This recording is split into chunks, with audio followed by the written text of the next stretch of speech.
মানুষের রাগ দেখা যায়, মানুষের হিংসা দেখা যায়, মানুষের অনেক কিছু দেখা যায়, কিন্তু যখন মানুষটা বিরহে যখন পুড়ে যায় এটা কিন্তু দেখতে পারে না, কেউ বুঝতেও পারে না, কিন্তু সেই বোঝে যাহার। তাই বিরহের আগুনে আমি পুরি 12 মাস, ভালোবাসা কইরা হইল মহা সর্বনাশ, আমার মহা সর্বনাশ।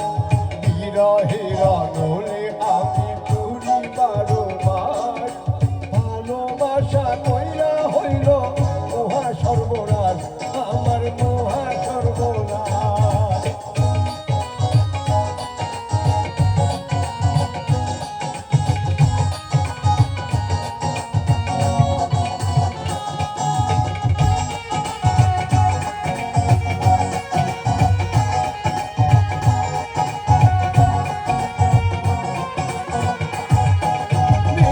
কথা কইয়া বন্ধু মন করেছে চুরি, বাড়ি পিড়িতের জালে কইরা পথে পথে ঘুরি।